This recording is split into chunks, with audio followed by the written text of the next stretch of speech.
Hello friends, welcome to அன்னை மந்திரம். இந்த வீடியோவில் குக்கரில் நம்ம எப்படி சீக்கிரமாக கேரட் அல்வா செய்யலாம் அப்படின்னு தான் பார்க்க போகிறோம். இது குழந்தைங்களுக்கு ரொம்ப பிடிக்கும், ரொம்ப விரும்பி சாப்பிடுவாங்க.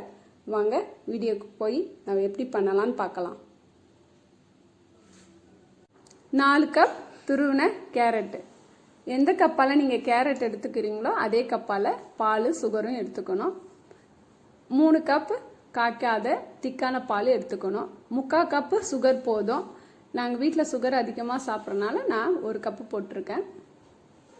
முந்திரி ஒரு 15, காஞ்ச திராட்சை ஒரு 15, நெய் ஒரு 4 டீஸ்பூன், ஏலக்காய் தட்டினது 2, ஒரு சிட்டிகை உப்பு.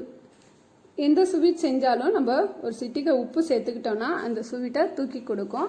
அதனால் நீங்கள் ஸ்வீட்டில் கொஞ்சம் உப்பு சேர்த்துக்கணும். குக்கரில் நெய்யை ஊற்றிக்கிட்டு அதில் முந்திரி திராட்சை வறுத்து எடுத்துக்கணும்.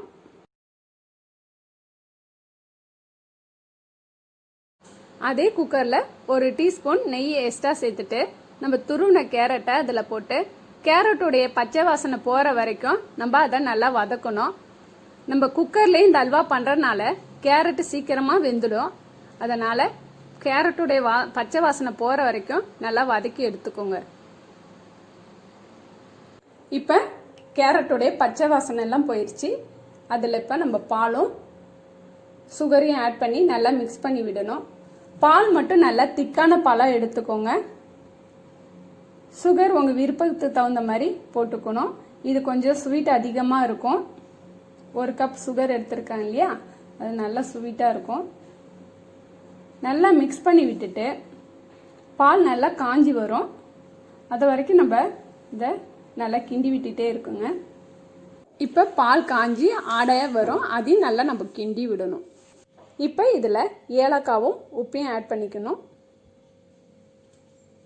ஆட் பண்ணி நல்லா மிக்ஸ் பண்ணி விட்டுக்கலாம். பால் கொஞ்சம் சுண்டி வந்தப்புறம் நம்ம குக்கர் போட்டு மூடிடணும்.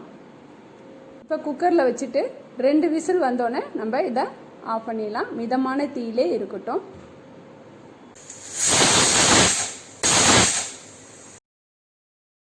இப்போ கேரட்டெல்லாம் நல்லா வெந்துருச்சு.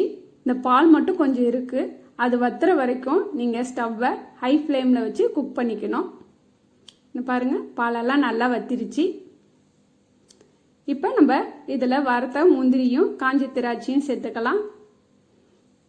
அதுக்கப்புறம் இதில் 1 டீஸ்பூன் அளவு நெய். இப்போ நமக்கு சுவையான கேரட் அல்வா ரெடி ஆயிடுச்சு. இது ஈஸியாக வீட்லேயே நீங்கள் செஞ்சிடலாம். வீட்டில் ட்ரை பண்ணுங்கள். குழந்தைங்களுக்கு ரொம்ப பிடிக்கும்.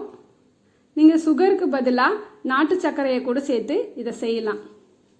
சுவையான கேரட் அல்வா வீட்டிலே ரெடி ஆயிடுச்சு. இதை நீங்கள் வீட்டில் ட்ரை பண்ணி பார்த்துட்டு எப்படி இருக்குன்னு கமெண்ட் பண்ணுங்கள், லைக் பண்ணுங்கள், சப்ஸ்கிரைப் பண்ணுங்கள், ஷேர் பண்ணுங்கள். பாருங்கள். Wow, thank you.